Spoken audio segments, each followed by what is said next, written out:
Hi, this is my audience, Sid, Jesse, and Hope. Good afternoon, my name is Miranda Losi, and I was born on May 25th, 1997.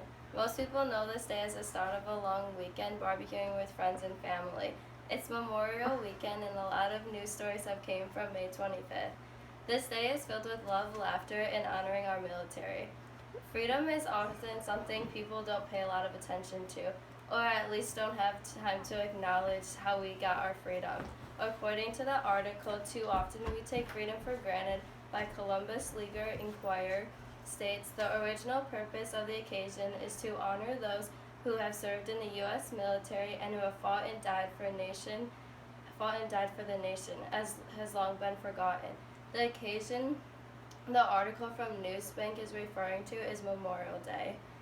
Individuals are too busy celebrating with friends and honoring those who are still with us today instead of the soldiers who had died in Lexington, Bunker Hill, Valley Forge, Parisian Gulf, Lexington Green, Bunker Hill, Valley Forge, and Bull Run for our freedom. So this coming Memorial Day, we all need to take time to thank our soldiers and remember how we became free. As drivers are traveling along Corvira Road in Shawnee they get to pass by American flags blowing in the wind and men in uniform lifting their rifles as they perform the 21 salute in the graveyard. Mike Hendricks, the author of Remember the Point of the Holiday, asked a lady named Edna Van Hoo why younger generations do not come to cemeteries to honor past loved ones. Anna Van Hoo responded, "People being busy these days." Then they both agreed that this is not an excuse. The article also talked about older generations still remembering this day as Decoration Day. It was a day of remembering and decorating graves with flowers. They would take time out of their day to go to graveyards and give thanks to the fallen soldiers. This is something younger generations and generations that come should start doing more often and showing more respect to those who have fallen for our freedom. Something to keep in mind is that majority of the soldiers died before they could experience the freedom that we do today. On a more exciting note, there was a good baseball game taking place on this day. It was the Twins versus Oakland Athletes.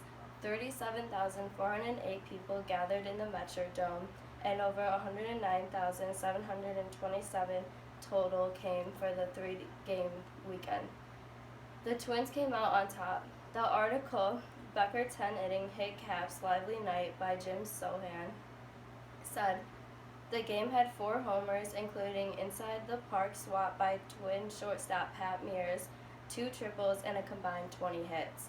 Some older players who contributed 2 points were Becker and Bob, who had just came off the disabled list.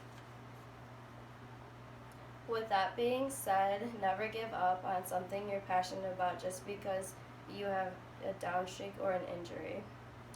The last headline for today will be how Council develops Sculpture by Pat Willis. It's about change happening in North Augusta. Pat Willis stated, except for the occasional high school concerts and church canta, North Augusta residents had to cross the Savannah River if they wanted to enjoy the sound of music. This did not last very long because volunteers, musicians, and community members all got together to bring live music to the River City. They were able to bring in artists, dancers, playwrights, and potters. The response of one of the community members was, things are really starting to happen. There are so many things that would not be possible with the help of volunteers, community members, facilities, and many others. Without everyone's help and participation, events would not be possible. Get involved in your local community today and make a difference. The 4 stories I just talked about are part of my birthday history.